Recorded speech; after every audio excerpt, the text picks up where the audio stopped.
አምላክ ስማችሁን ይመልሳል። እኔ እናንተም በሆን ጌታ ምስክሬን ለነገሩ እናንተም የኔን ሁኔታ ታያላችሁ።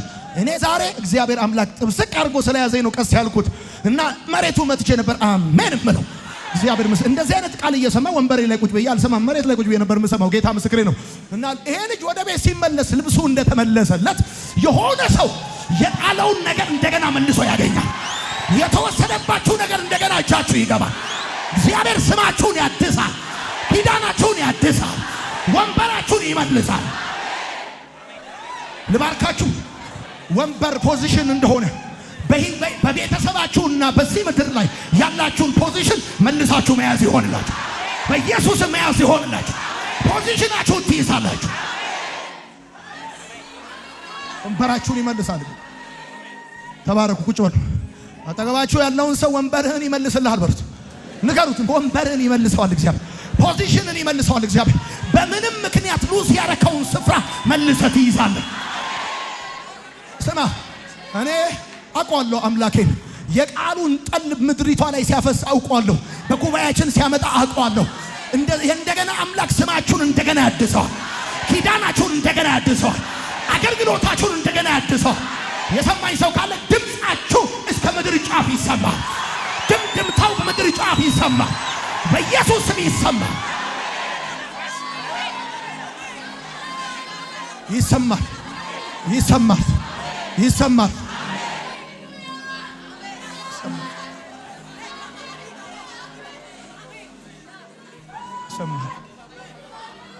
ይሰማል። እኔ ስመጣ ጌታ ብሎኝ በቀደም ዕለት ነግራቸዋለሁ። ሳገለግላችሁ እዚህ ቤት ያላችሁትን 2300 500 ሰዎች ብቻ አስቤ አላገለግልም። በጣም አጽናኝ ፈልጎ በየክፍለ ሀገሩ በየገጠር ከተማው ብዙ ፖቴንሻል ያለው ወጣት ቃል ፈልጎ ሰባኪ ፈልጎ እንደ አዲስ አበባ ህዝብ ሰባኪ የማያገኝ ይኖር ይሆናል።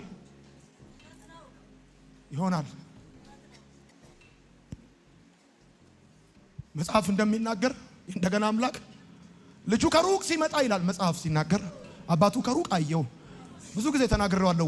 ሮጦ ሳመው ይላል፣ አቀፈው ይላል። አቀፈው። ይሄ ልጅ ሲሄድ የለበሰውን እንዳልሆነ ሲመለስ ለብሶ የመጣው እርግጠኛ ነኝ። እሪያዎች ጋር ተቀጥሮ ይሰራ እንደነበር፣ አሳማ ቆሻሻ እንደሆነ አውቃለሁ። ቆሽሾ እንደመጣ ጠረኑ ጥሩ እንዳልሆነ ግን አባቴ እንደገና አባት አይደል አልተጸየፈውም፣ አቀፈው። ወዳጆቼ የጨረሰው የራሱን ነው፣ ያባቱ አልተነካ። ያባከነው የራሱን ነው፣ ያባቱ ገና ነው። ለከሳ ልጁ እቤት የሚወፍር በጋሉ አባትየው። ወዳጆቼ በኃጢአታችሁና በድካማችሁ በስተታችሁና በውድቀታችሁ ምክንያት ሰዎች ሊጸየፏችሁ ይችላል። who cares? የማይተው የማይሰለች የማይጸየፍ አባት እንዳላችሁ እንድታስቡ ቢግ ሃግ ይሰጣችሁ። እጁን ዘርግቶ በትልቅ ማቀፍ የሚያቅፋችሁ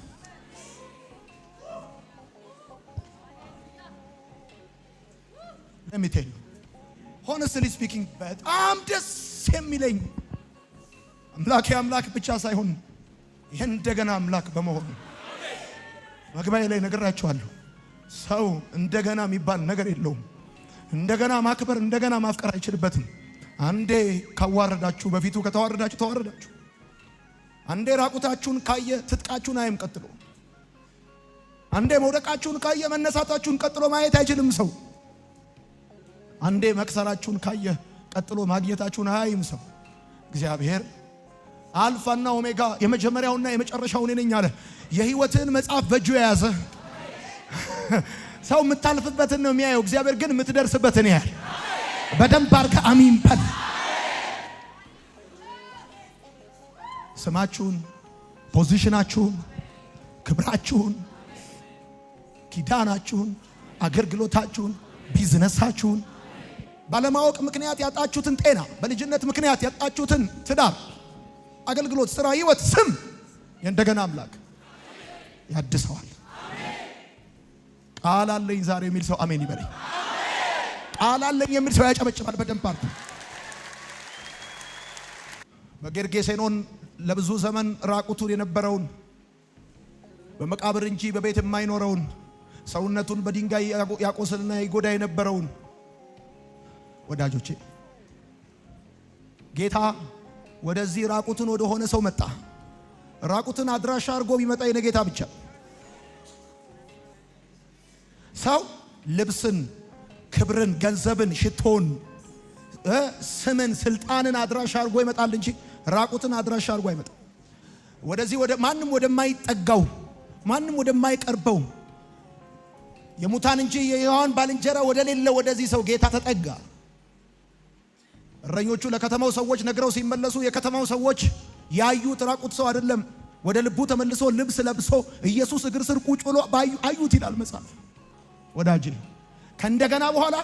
ከእንደገና በፊት ራቁትን ያዩ፣ ከእንደገና በኋላ ራቁትን አዩ። ያኔ ነበር ራቁትን ያዩ፣ ከእንደገና በኋላ ክብርህን ነው የሚያዩት፣ ልብስህን ነው የሚያዩት። የሰማኝ ሰው ካለ አሜን ይበል። ከእንደገና በኋላ ሞገስህን ነው የሚያዩት፣ መጎብኘትህን ነው የሚያዩት። ዛሬ እኔ ባርካለሁ። በብዙ ሁኔታው ስታልፍ ያዩ ሰዎች መጎብኘትን ያያሉ፣ ክብርህን ያያሉ። ስትዋረድ ያዩ ክብርህን ያያሉ፣ ስታጣ ያዩ ስታገኝ ያያሉ። አሜን። እግዚአብሔር እንደገና አምላክ ነው። ሴ አሜን። የመጀመሪያው እግዚአብሔር የረሳኸውን የሚያስታውስ እንደገና አምላክ ነው። ሁለተኛው እግዚአብሔር የጣልከውን የሚመልስ እንደገና አምላክ ነው። ደግሞ ከይገርማል በልሽት ያረከውን ነገር ሁሉ ነው የሚመልስ። እንደገና ምንም ማድረግ አይቻልም። ምን ማድረግ ይቻላል? ምን ማድረግ ይቻላል? ሶስተኛ እግዚአብሔር ጠላትን የሚበቀል እንደገና አምላክ ነው። በመሳፍንት መጽሐፍ ምዕራፍ 16 ቁጥር 18 ላይ ደሊላ አስባ ተዘጋጅታ አቅዳ ለግል ጥቅሟ ስትል ለገቢ ምንጯ ለትርፏ ስትል ሳምሶንን ጸጉሩን አስላጨችው ይላል። የሳምሶንን ጸጉር ካስላጨችው በኋላ ሌሎች ጠላቶቹ መጥተው እስኪያስጨንቁት አልጠበቀችም። እዛው ምዕራፍ ላይ ስታነቡ ታስጨንቀውም ጀመር ይላል። ኃይሉም ከሱ ተለየው። ፍልስጤማውያንም መጥተው ያዙት፣ አይኑንም አጥፉት፣ በናስ ሰንሰለትም አሰሩት፣ እህል ፈጪም አደረጉት ይላል። ያንን ኃያል ሰው ያንን ሱፐርናቹራል ኃይል በሱ ላይ ይሰራበት የነበረውን ሰው በአንድ አዲስ የአህያ መንጋጋ ሺዎችን ክምር በክምር ያደረገ የከተማውን ቅጥር የነቀለ አንበሳውን የገነጠለ 300 ቀበሮችን የያዘ ድንቅ ሰው ኃያል ሰው እንዳይሆኑ ሆኖ በአንዲት ጥቅም በፈለገች ከፍልስጤም ሽማግሌዎች ጀርባ ለገንዘብ ስትል መጀመሪያ አስቀድማ ለግል ስራዋ ከዛም ለትርፍ ስትል ወዳጇን በሳንቲም ቀይራ ጸጉሩን አስላጨችው። ያ ኃያል ሰው ያ ታላቅ ሰው እንዳልነበር ሆነ። ኃይሉ ከሱ ተለየው። በናስ ሰንሰለት ታሰረ፣ እህል ፈጪ ሆነ። እንደውም በዚህ በመሳፍንት መጽሐፍ ላይ ስታነቡ በደስታ ቀናቸው በተሰበሰቡበት ይጫወት ዘንድ ያስቀን ዘንድ በፊታቸው ለነሱ ኢንተርቴን እንዲያደርጉበት ሳምሶንን አስጠሩት። በፊታቸውም ተጫወተ ይላል መጽሐፍ። ግን አይኑ እንደጠፋ ቀረ አይልም። ኃይሉ ከሱ እንደተወሰደ ቀረ አይልም።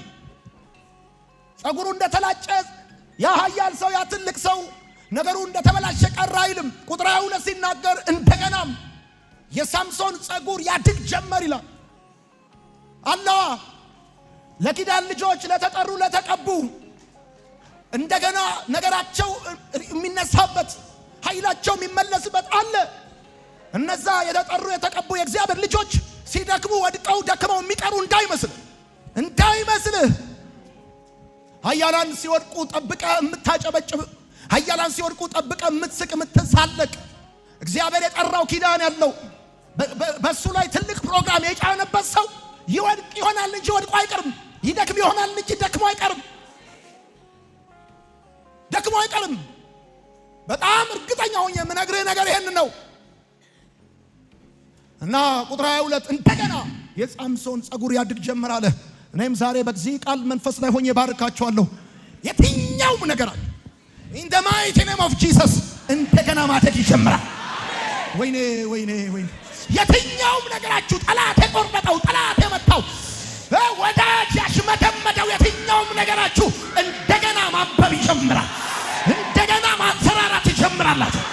ወዳጅ ክዳት የቆሰላችሁ፣ ባመናችሁት ሰው የተመታችሁ፣ ባስጠጋችሁት ሰው ወጥመድ የተዘረጋባችሁና በከባድ ሁኔታ ቅርቃር ውስጥ የገባችሁ ሰዎች መጽሐፍ ለሁሉም ጊዜ ያለው እንደሚል ቁጥር 22 ላይ የሳምሶን ጸጉር እንደገና ማደግ ጀመረ ተብሎ እንደተጻፈ ልክ እንደዛ አሁን ደግሞ በተራው የናንተ ነገር የናንተ ቤት የናንተ ህይወት የናንተ አገልግሎት የናንተ ጸጋ የናንተ ጥሪ የናንተ ቢዝነስ ከተመታበት ከተቆረጠበት ለምን ስሩ በአፈር ውስጥ ቢሞት እንኳን ተብሎ እንደተጻፈ ወዳጄ እግዚአብሔር ያለው ተስፋ አለው። የሰማኝ ሰው ካለ አሜን ይበለኝ። ዘመድ ካለው ሰው ይልቅ እግዚአብሔር ያለው ሰው ተስፋ አለው። ብር ካለው ይልቅ እግዚአብሔር ያለው ሰው ተስፋ አለው። ጓደኛ ካለው ይልቅ እግዚአብሔር ያለው ሰው ተስፋ አለው። ተባረኩ። ዘመድ ካለው ሰው ይልቅ እግዚአብሔር ያለው ሰው ተስፋ አለው። ብር ካለው ሰው ይልቅ እግዚአብሔር ያለው ሰው ተስፋ አለው። ጓደኛ ካለው ይልቅ እግዚአብሔር ያለው ሰው ተስፋ አለው። ወዳጄ የጠላት ችግር የለውም። እንደሚመታም ስለምታስብ ቀድመ ስትዘጋጅ ህመሙ አይከብድም።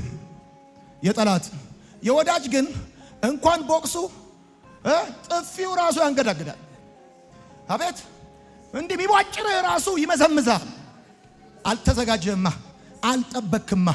ኃያሉ ሰው ጃይንት የሆነው ሳምሶን አልጠበቅም። በዚህ መልኩ እንዲህ ነው የሚለው መጽሐፍ። እንደዚህ ደሊላም ይላል ጸጉሩን አስላጨችው ነው አስላጨችው፣ ታስጨንቀውም ጀመር ይላል።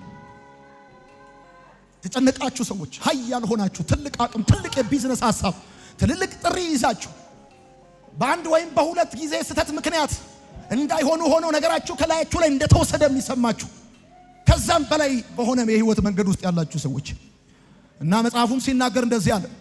ሳምሶንም እንዲህ ሲል ጸለየ፣ ልዑል እግዚአብሔር ሆይ አስበኝ፣ አምላኬ ሆይ አንድ ጊዜ ኃይሌን መልስ፣ ስለጠፉት አይኖቼ ፍልስጤማውያንን በቀል ዘንድ ብሎ ጸለየ። እግዚአብሔርም ሰማው። ተበቀላቸው ተበቀላቸው ተበቀላቸው። ይሁን እነግርሃለሁ፣ እግዚአብሔር ጠላቶችን ይበቀላል። እግዚአብሔር ጠላቶችን ይበቀል ዘንድ ኃይልን ይመልሰዋል።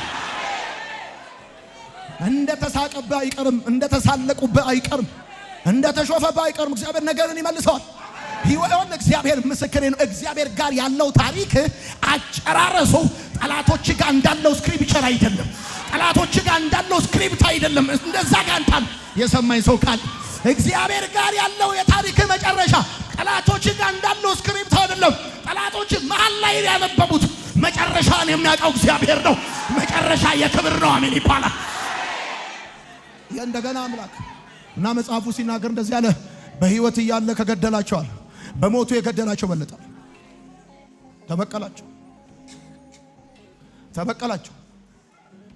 እግዚአብሔር ጠላትን የሚበቀል እንደገና አምላክ ነው። ሴ አሜን። በደንብ አድርጋ አሜን በል። እዚህ አንዴ አሜን ስትል እዛ ጠላት ይመታል። አሜን በል። አንተ ተኝተም ስራም ሄደ ጠዋትና ማታ ፎቶውን ይዘው ጨርቅህን ይዘው ስምህን ይዘው በመቃብር አፈር በምናምን በዶሮ አንገት በጆሮ ምናምን ሲደግም የነበረ ክፉ ይመታል። ረገጥ አድርግና አሜን በል። የእንደገና አምላክ ነው። የእንደገና አምላክ የእንደገና አምላክ። ብራዘር ዳዊት በባዶ እግሩ ከቤተ መንግስት ሸሽቶ እንዳልሄደ እግዚአብሔር የእንደገና አምላክ ስለሆነ እግዚአብሔር ካንተ ጋር ካልጨረሰ ምድር አትጨርስም። እውነቴን ነው የምነግርህ። እግዚአብሔር ካንተ ጋር ካልጨረሰ ምድር አትጨርስም። ምንም ነገር አይጨርስም። የእንደገና አምላክ ወዳጄ። በዓለም ታሪክ አንድ ጊዜ ከዙፋኑ ወርዶ አንድ ንጉስ ከዙፋኑ ከወረደ ተመልሶ ወጥቶ ያውቅ። የፈለከውን ታሪክ ልታመጣ ትችላለህ። ንጉስ ከዙፋኑ ወርዶ ተመልሶ ወጥቶ አያውቅም። መንግስቱንም ጥራ፣ ኃይለ ሥላሴን ጥራ፣ ጋዳፊን ጥራ፣ ሳዳም ሁሴንን ጥራ፣ የፈለከውን ጥራ። አንድ ጊዜ ከወረድክ ነው። በታሪክ ከዙፋኑ ወርዶ ከቤተ መንግስት ወጥቶ ካልጋው ላይ ወርዶ ድንጋይ ላይ ተኝቶ በባዶ እግሩ የወጣ ሰው እንደገና በወታደር ታጅቦ የተመለሰ ዳዊት ይባላል። ዛሬ እነግራለሁ፣ የተቀባ ሰው ልታሳድደው ትችል ይሆናል እንጂ በፍጹም በፍጹም በፍጹም እንደወደቀ አይቀርም። እንደገና ይመለሳል። እኔ ነኝ የሚል ሰው ካለ አሜን ይበል። እንደገና መለሳለሁ የሚል አሜን ይበል።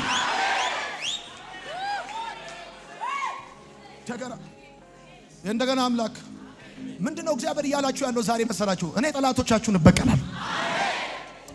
እኔ ያሳደዷችሁን አሳድዳለሁ። ጠላቶቻችሁን እበቀላችኋለሁ። የጣላችሁትን ነገር መልሼ እሰጣችኋለሁ። ይሄኔ ነበር የምትሉትን ነገር እግዚአብሔር መልሶ ይሰጣችሁ። ታውቃላችሁ በኢዮቤልዩ የሚባለው በዓል የሚዘጋጀው ለእስራኤል ሰዎች በ50 ዓመት አንዴ ነው። እና አንድ እስራኤላዊ ኢዮቤልዩ የሚለውን በዓል የሚያከብረው በህይወት ዘመኑ አንዴ ነው። ሁለት አያከብርም። ለምን? ሁለተኛው ኢዮቤልዩ ሳይደርስ ይሞታል። ኢዮቤልዩ የተወሰደ የሚመለስበት ዕዳ የሚሰረዝበት ነበረ ነው የሚሆንበት ነው። አዲስ ካላንደር የሚጀምርበት እግዚአብሔር ድንቅ እኮ ነው። ኢቭን ይኸውልህ በዕዳ ምክንያት ያስወሰድከውን የእርሻ መሬት ተመልሰህ የምትቀበልበት እግዚአብሔር እንደገና አምላክ ነው። አቅቶ እንኳን ከገባበት ሁኔታ መልሰህ ትወጣለህ። ስለዚህ እኔ ባርካለሁ። 2017 ዓመተ ምህረት ለአንተና ለቤት የኢዮቤልዩ ዓመት ይሁን። ነበረ ነው የሚሆንበት ዓመት ይሁን። ምርኮ የሚመለስበት ዓመት ይሁን። ዕዳ የሚሰረዝበት ዓመት ይሁን። ተባረክ እግዚአብሔር። የሳምሶንን መጽሐፍ መሳፍንትን ሳነበው እጅግ ደስ ይለኛል። ልዑል እግዚአብሔር ሆይ አስበኛል። አስበኝ እግዚአብሔር ሆይ አስበኝ። አምላኬ ሆይ አንድ ጊዜ ኃይሌን መልሳል። እንዲህ ያላችሁ ያላችሁ እግዚአብሔር ሆይ አስበኝ። እውነት ነው። ሰው ከሚያስታውሳችሁ እግዚአብሔር ቢያስባችሁ ይሻላል። እግዚአብሔር ሆይ ልዑል ሆይ አስበኝ። እግዚአብሔር ሆይ አንድ ጊዜ ኃይሌን መልስ። እንዲህ ያላችሁ ያላችሁ ሰዎች አንድ ጊዜ ጌታ ሆይ አንድ እድል ለኔ የለም። አንድ እድል እንደገና ምቆምበት፣ እንደገና ዘምርበት፣ እንደገና ማገለግልበት፣ እንደገና ስምህን መጠራበት፣ እንደገና ከልጆቼ ጋር መሆንበት፣ እንደገና ራሴ አንድ እድል የለም። ተደጋጋሚ ጊዜ የወደቃችሁ ነገር የተበላሸባችሁ አንድ ጊዜ እያላችሁ ያላችሁ ሳምሶንን ያሰበ ጠላቶቹን ይበቀል ዘንድ ኃይሉን የመለሰ እግዚአብሔር አምላክ እንዲሁም ጠላታችሁን ይበቀላል። እግዚአብሔር ያስባችሁ። ደግሞ ታውቃላችሁ እግዚአብሔር ሲያስባችሁ አቤት በአክሰለሬሽን ነው። በዲቫይን አክሰለሬሽን አንድ ጊዜ እግዚአብሔር ካሰባችሁ ዮሴፍ ከእስር ቤት አስቸኮሉ ተብሎ እንደተጻፈ እጅ አሳላፊው ከሚያስባችሁና ከሚያስታውሳችሁ እግዚአብሔር ሲያስባችሁ ነገር አክሰለሬት ነው የሚያደርገው። ዛሬ ባርካችኋል። በመለኮታዊ ፍጥነት ነገራችሁ ይፈጠናል። በጌታ በኢየሱስ ስም መውጣት ይሆንላችኋል። እግዚአብሔር ያስባችሁ። እንደገና አምላክ እስቲ አንድ ጊዜ እንደገና አምላክ በሉ። አራተኛ እግዚአብሔር ኃጢአትን ይቅር የሚል እንደገና አምላክ ነው። ታውቃላችሁ ንጉሥ ዳዊት ከ10ቱ ትእዛዛት መካከል 5ቱን በአንድ ጊዜ የተላለፈ ሰው ነበር። አንዳንዶቻችሁ በጣም የጥፋተኝነት የኃጢአተኝነት የበደለኝነት ስሜት የሚሰማችሁ ሰዎች እዚህ ውስጥ ያላችሁ እግዚአብሔር አምላክ ብቻ ሳይሆን ኃጢአትን ይቅር የሚል እንደገና አምላክ እንደሆነ እንድታውቁ እንድታስቡ ፈልጋለሁ።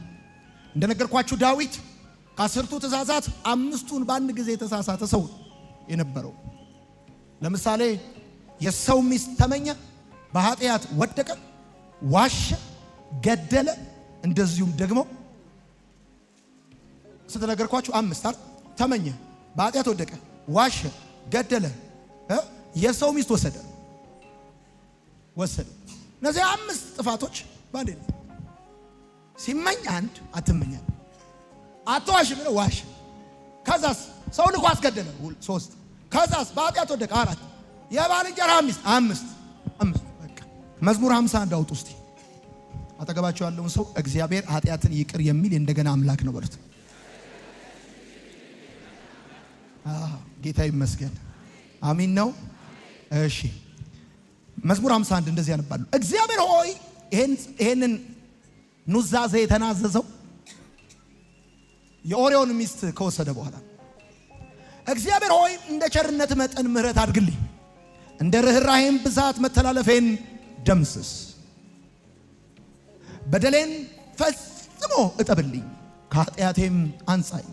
እኔ መተላለፌን አውቃለሁና ኃጢአቴም ዘወትር በፊቴ ነው። በውሳኔ ትክክል በምትሰጠው ፍርድ ንጹሕ ትሆን ዘንድ አንተን ብቻ በደልኩ፣ በፊትህም ክፉ ነገር አደረግኩ። ስወለድ ጀምሮ በደለኛ፣ ገና እናቴም ስትጸንሰኝ ኃጢአተኛ ነኝ። እነሆ እውነትን ከሰው ልብ ትሻለህ፣ ስለዚህ ጥልቅ ጥበብን በውስጤ አስተምረኝ። በሂቦ ስር ጨኝ፣ እኔም እነጻለሁ። እጠበኝ፣ ከበረዶም ይልቅ ነጭ እሆናለሁ። ሐሴትና ደስታን አሰማኝ፣ ያደቀካቸው አጥንቶቼም ደስ ይበላቸው። ፊትህን ከኃጢአቴ መልስ፣ በደሌን ሁሉ ደምስስልኝ። አምላኬ ሆይ ንጹሕ ልብ ፍጠርልኝ፣ ቀና የሆነውን መንፈስ በውስጤ አድስ። ከፊትህ አትጣለኝ፣ ቅዱስ መንፈስን ከኔ ላይ አትውሰድ። የማዳንህን ደስታ መልስልኝ፣ በሽታ መንፈስ ደግፈህ ያዘኝ። እኔም ለሕግ ተላላፊዎች መንገድህን አስተምራለሁ፣ ኃጢአተኞችን ወደ አንተ ይመለሳሉ። የድነቴ አምላክ እግዚአብሔር ሆይ ደም ከማፍሰስ አድነኝ፣ አንደበቴም ስለ ጽድቅ በእልልታ ይዘምራል። ጌታ ሆይ ከንፈሮቼን ክፈት፣ አፌ ምስጋናን ያውጃል። መስዋዕትን ብትወድ ኖሮ ባቀረብኩልህ ነበር፣ የሚቃጠል መስዋዕትን ደስ አያሰኝህ።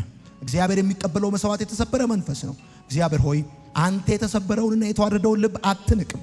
በጎ ፍቃድ ጽዮንን አበልጽጋት፣ በበጎ ፍቃድ ጽዮንን አበልጽጋት። የኢየሩሳሌምም ቅጥሮች ሥራ የጽድቅ መስዋዕት፣ የሚቃጠል መስዋዕትና ሙሉ የሚቃጠል መስዋዕት ያን ጊዜ ደስ ያሰኙሃል። ኮርማዎችህ በመሠዊያዬ ላይ የሚሰዉትም ያን ጊዜ ነው። እግዚአብሔር ኃጢአትን ይቅር የሚል እንደገና አምላክ። ሁለተኛ ዜና መጽሐፍ ምዕራፍ 33 ይሁን ነኝ። እግዚአብሔር የእንደገና እንዲህ ብላችሁ ጻፉ። በብዙዎቻችን ዘንድ ያለው የእግዚአብሔር መልክ የተበሳጨ አባት ፊት ነው። ብዙዎቻችሁ እግዚአብሔርን ስታስቡት የተበሳጨ አባት ፊት ነው የምታስቡት። ኖ እግዚአብሔር እንደገና አምላክ ነው። አዎ እግዚአብሔር አምላክ ስለ ኃጢአት ይቆጣል፣ ይቀጣል። ደግሞ እግዚአብሔር እንደገና አምላክ በተሰበረ መንፈስ ስትመለስ እግዚአብሔር አምላክ እጁን ዘርግቶ ይቀበላል። ምጽፉት እንደዚህ ብላችሁ ጻፉ። የሕይወትን መጽሐፍ ብታቃጥለውም አንተ ያለበትን ክፍል አይሰርዙም ብለህ ጻፍ።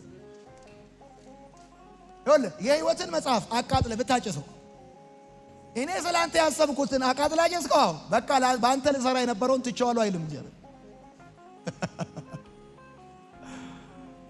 እሺ ብትል የመከራ ዘመን ያጥር ይውላል። እምቢ ካልክ ግን አይተውህም። አንዴ ለሊያ አንዴ ለፍየል ስትገዛ ዘመን ይረዝማል እንጂ ማጀራትን ይዞ ወደ ፕሮግራሙ ይመልሳል። ለተወሰነ ጊዜ በውድቀት ጥቂት ሰዎች ገቢ ሊኖራቸው ይችላል። እግዚአብሔር ጥሎ አይጥልም፣ ትቶ አይተውም። የእንደገና አምላክ ዳዊት ማረኝ እንዳለ በዳዊት ዘር ውስጥ ከዳዊት ቀጥሎ በነገሱ ነገስታት ውስጥ በታሪክ እንደ ምናሴ አይነት ክፉ ሰው አልነበረም። ምናሴ ንጉስ በነበረበት ዘመን ያደረገው ክፋት በታሪክ በዳዊት ዘር ተተክተው ከነገሱ መካከል እንደ ምናሴ ክፉ አልነበረም። ምናሴ እግዚአብሔርን የተጸየፈ እንደ ምናሴ አልነበረም። ከዳዊት ዘር መካከል መቅደሱን ያረከሰ እንደ ምናሴ አልነበረም። ከዳዊት ዘር መካከል መጽሐፉን ያቃጠለ እንደ ምናሴ አልነበረም። ከዳዊት ዘር መካከል ሕዝቡን ያስጨነቀ እንደ ምናሴ አልነበረም። በታሪክ እሱ ብቻ አይደለም። በዳዊት ዘር መካከል ጣዖት ያመለከ ጣዖት ያስመለከ እንደ ምናሴ አልነበረም። ምናሴ አመፃውን፣ ምናሴ ኃጢአቱን፣ ምናሴ ክፋቱን መሸታ ቤት ወይም መንገድ ላይ ወይም መኖሪያ ቤቱ ሳይሆን ያደረገው እግዚአብሔር መቅደስ ውስጥ ነው ያደረገው። የባቢሎንን ጣዖት የአሕዛብን ጣዖት አምጥቶ በእግዚአብሔር መቅደስ ነው እንዲመለክ ያደረገው። ወዳጆቼ ይሄ ምናሴ በደንብ ስሙኝ ይሁኝ ነኝ። በባቢሎን ምርኮ ተማርኮ በሞት ፍርድ በነበረ ጊዜ ሞቱን በሚጠባበቅበት ክፍል ውስጥ ሆኖ አንገቱን ቀና አድርጎ የአባቶቹን አምላክ እንዲያስጥለው በለመነው ጊዜ ይላል እግዚአብሔር ተለመነው። እስከ ዛሬ ያመስከው አመፅ አይደለም። ከዚህ በኋላ ፕሮግራም ይዘህ ብታምፅ የምናሴን ያላታምፅ የሚፈልገው መመለስን ብቻ ነው እንጂ እግዚአብሔር ኃጢአትን ይቅር የሚል እንደገና አምላክ። ወዳጆቼ ምናሴ ዝም ብላችሁ መጽሐፉን ስታነቡት እንዲህም አድርጎ ነበር እስክትሉ ድረስ ትገረማላችሁ። አሁን በጣም ብዙ ወጣቶች ሳገኛቸው ከሚያስቡት ነገር አንዱ ምንድን ነው? እኔ እንደኔ አይነቱን ኃጢአተኛ እግዚአብሔር ይቅር ይላል? አዎ ይቅር ይላል። አዎ ይቅር ይላል። የክርስቶስ ደም የማያነጻው የኃጢአት አይነት የለም፣ የኃጢአት ውፍረት የለም። እኔ እኮ ሰው ገድያለሁ፣ አዎ ይቅር ይላል። እኔ እኮ ኃጢአት ወድቄያለሁ፣ አዎ ይቅር ይላል። የሚፈልገው መመለስህን ብቻ ነው። የሚፈልገው ወደሱ ቀና ማለትህን ብቻ ነው። አዎ ይቅር ይላል። ሌባ ነበርኩ፣ ዘራፊ ነበርኩ፣ ተደባዳቢ ነበርኩ። አዎ ይቅር ይላል። ኃጢአትን ይቅር የሚል እንደገና አምላክ አዎ ይራራልኛል፣ ፊቱ ወደ እኔ ይመልሳል። አዎ ሰው ነው ተሰብስቦ ባንተ ኃጢአትና ውድቀት ቢዝነስ የሚሰራው መመረቂያ ጽሑፉን የሚሰራው እንጂ እግዚአብሔር ይቅር ይላል። ወዳጆቼ እሺ ሁለተኛ ዜና መጽሐፍ ምዕራፍ 33 የሆኑ ሰዎች ነገራቸው ሪስቶር ያደርጋል ዛሬ ማለዳ። ምናሴም መንገስ በጀመረ ጊዜ የ12 ዓመት ልጅ ነበረ። በኢየሩሳሌምም 55 ዓመት ነገሰ። እግዚአብሔርም ከእስራኤል ልጆች ፊት እንዳወጣቸው እንደ አሕዛብ ያለ ርኩሰት በእግዚአብሔር ፊት ክፉ ነገር አደረገ። አባቱም ሕዝቅያስ ያፈረሳቸውን የኮረብታውን መስገጃዎች መልሶ ሰራ። ለባኦሊም መሠዊያ ሰራ። የማምለኪያ ዐፀዶችን ተከለ። ለሰማይ ሰራዊት ሁሉ ሰገደ፣ አመለካቸው። እግዚአብሔርም ስሜ በኢየሩሳሌም ለዘላለም ይኖራል ባለው በእግዚአብሔር ቤት መሠዊያዎችን ሰራ። በራሱ በእግዚአብሔር ቤት ሰራ። በእግዚአብሔር ቤት በሁለቱ አደባባዮች ላይ ለሰማይ ሰራዊት ሁሉ መሠዊያዎችን ሰራ። በሄኖምም ልጅ ሸለቆ ውስጥ ልጆቹን በእሳት አሳለፈ። ሞራ ገላጭ ሆነ። እንደውም ያልነገርኳችሁ ምናሴ ካደረገው ነገር አንዱ ልጆቹን በእሳት እኮ ያቃጠለ ሰው ሞራ ገላጭ ሆነ። አንግሶት ሰው ሞራን ይገልጠው፣ ሞራም ይገፈው፣ ቆዳም ይገፈው፣ ጥቁር በግም የዶሮ አገጭም ምንም ይጎትተው ፖዚሽን ፈልግ። ይሄ ሰውዬ ከፍታው ቁልቁል ሲወርድ ተመልከቱት። ሞራ ገላጭም ሆነ፣ አስማትም አደረገ፣ መተተኛም ነበረ። እንደዚህ አይነት ኪንግ ሆኖ መተተኛ፣ አስማተኛ፣ ሞራ ገላጭ እንደ ምናሴ አልነበረ ነበረ። መናፍስትም ጠሪዎችና ጠንቋዮችን ሰበሰበ። ያስቆጣውም ዘንድ በእግዚአብሔር ፊት እጅግ ክፉ ነገር አደረገ። ከዛስ እግዚአብሔርም ለዳዊትና ለልጁ ለሰሎሞን በዚህ ቤት ከእስራኤል ነገድ ሁሉ በመመረጥኳት በኢየሩሳሌም ስሜን ለዘላለም አኖራለሁ። ያዘዝኳችሁን ሁሉ በሙሴ የተሰጠውን ሕግና ሥርዓት ፍርድንም ሁሉ ቢያደርጉ ቢጠብቁም ለአባቶቻችሁ ከሰጠኋት ምድር የእስራኤልን እግር እንደገና አላርቅም ባለበት በእግዚአብሔር ቤት ውስጥ የሰራውን የጣዖት የተቀረጸውን ምስል አቆመ። ምናሴም እግዚአብሔር ከእስራኤል ልጆች ፊት ካጠፋቸው ከአሕዛብ ይልቅ ክፉ ይሰሩ ዘንድ በይሁዳና በኢየሩሳሌም የሚኖሩትን አሳተ። ከአሕዛብ ይልቅ ነው የእግዚአብሔርን ሕዝብ ያሳተው። እግዚአብሔርም ምናሴና ሕዝቡን ተናገራቸው፣ ግን አልሰሙትም። ይሄን አድርጎ አልሰሙትም። ምናሴም አልሰማም። ስለዚህም እግዚአብሔር የአሦርን ንጉሥ ሰራዊት አለቆች አመጣባቸው። ምናሴንም በዛ እጅር ያዙት፣ በሰንሰለትም አስረው ወደ ባቢሎን ወሰዱት። በነገራችን ላይ ወደ ባቢሎን ሲወስዱት ይሁኝ እኔን በሌላ ቦታ ሲናገር ልክ ፈረስ ላይ እንደሚገባው ሉጋም በአፍንጫው ሉጋም አስገብተው የክፋቱን ያህል ይዘውት ሄዱት፣ ወሰዱት። እግዚአብሔር የባቢሎን ንጉሥ ላከበት። በተጨነቀ ጊዜ እንደዛ አምጾ እንደዛ ክፉ እግዚአብሔርን አስቆጥቶ አምላካችን አምላክ ብቻ አይደለም እንደገና አምላክ ነው ምላችሁ። ለዚህ ነው በተጨነቀ ጊዜ አምላኩን እግዚአብሔርን ፈለገ። በአባቶቹም አምላክ ፊት ሰውነቱን እጅግ አዋረደ። ወደ እርሱም ጸለየ፣ እርሱም ተለመነው። ቤቴን አርክሰ መጽሐፌን አቃጥለ እኔን ተጸይፈ የአሕዛብን ጣዖታት አምጥተ አንተም አላለውም። በጨነቀው ጊዜ ሰው ነውና ሲያስጨንቅ ያልፈለገውን እግዚአብሔር ሲጨነቅ ፈለገው። ከተማውን አስጨንቋል፣ ምድር አስጨንቋል።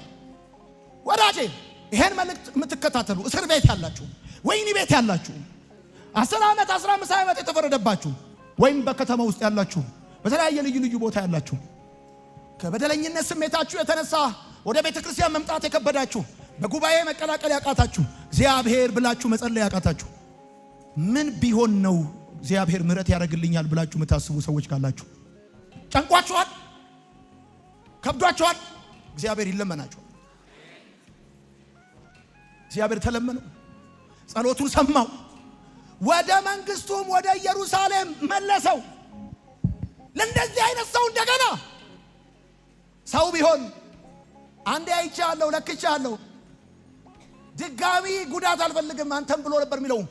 መለሰው። ምናሴም እግዚአብሔር እርሱ አምላኩ እንደሆነ አወቀ። እንደገና ወደ መንግስቱ መለሰው።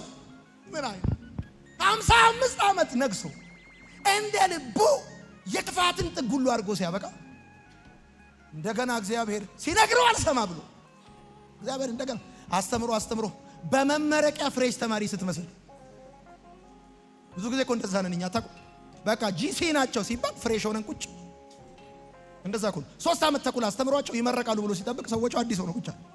ጌታ ይሄ እነዚህ በመመረቂያቸው ምን አዲስ ያደርጋቸዋል ብሎ አልተዋቸው። ሊፈልጋቸው ሄደ። እንደገና ተገለጠለት። ለምናሴም እንደዚህ ነው። 55 ዓመት ከነገሰ በኋላ ይበቃል፣ ከዚህ በኋላ መንግስት ቢመለስልህ ባይመለስልህ ዋናው መታረም ነው አይደለም ያለው። ከተሰማ ያጠፋው ጥፋት እንደሆነ ከታወቀ አንተ ከተመለስክ እኔ ላንተ ምሕረት ማላርግም። እግዚአብሔር ተለመኑ። እዚህ ቤት ያላችሁ ከዚህም ውጪ መልእክት የምትሰሙ እግዚአብሔር የሚለመን ጸሎትን የሚሰማ አባ ስትሉት የሚደርስ አሜን አትሉ? አሜን አትሉም? ይዛችሁ የምትጠጡበትን ጠርሙስ ሳትለቁት ጌታ ሆይ ስትሉት አቤት የሚል አሜን በል። አትለቁት እኮ ዳያነታ እንደገና ኃጢአትን ይቅር የሚል እንደገና አሁን እየተሰበከ ያለው እግዚአብሔር በየአደባባዩ ይሄ እኮ አውደ ምሕረት ነው። በየአውደ ምሕረቱ የተናደደ ሰይፍ የያዘ የሚቀጠቅጥ የሚያዋርድ እርቃን ድንኳን በድንኳን ቸርቹን የሚያደርግ አምላክ የለኝም። እኔ ሜርሲፉል የሆነ አባት ነው ያለኝ፣ የሚራራ ቸር አባት፣ ልጆቹን የሚለመን። እስቲ በደንብ አድርጋችሁ አሜን በሉ። አሁን እንኳን ይሄን ቃል እያነበብኩላችሁ ልባችሁ የመመለስ መንፈስ ውስጥ ያለ ዛሬ በጌታ በኢየሱስም የትኛውም የተጫናችሁ የኃጢአት ሸክም ከላያችሁ ላይ ይራገፋል። እንኳን መጣ። ትላንት መጠጥ ቤት ነበርክ፣ ዛሬ እንኳን ቸርች መጣ። ትላንት ስትቅም ነበር ያልከው፣ ስታጭስ ነበር፣ እንኳን ዛሬ መጣ። እንኳን መጣ። ሜርሲፉል ወደ ሆነ ወደ እግዚአብሔር እንኳን መጣ። ለዚህ ነው ስጀምር በህይወት ውስጥ ውድ ስጦታ ምን ይመስላችኋል ያልኳችሁ። በህይወት ውስጥ ውድ ስጦታ ገንዘብ፣ አልማዝ፣ ወርቅ፣ የከበረ ድንጋይ ሳይሆን በህይወት ውስጥ ውድ ስጦታ የእንደገና እድል ነው። የሰው እንደገና 2 ጊዜ ወይም 3 ጊዜ ቢሆን ነው። የእግዚአብሔር ግን መጨረሻ የሌለው የምህረት ስጦታ ነው። ለአምላካችን ለእግዚአብሔር ክብርና ጨበጭባል።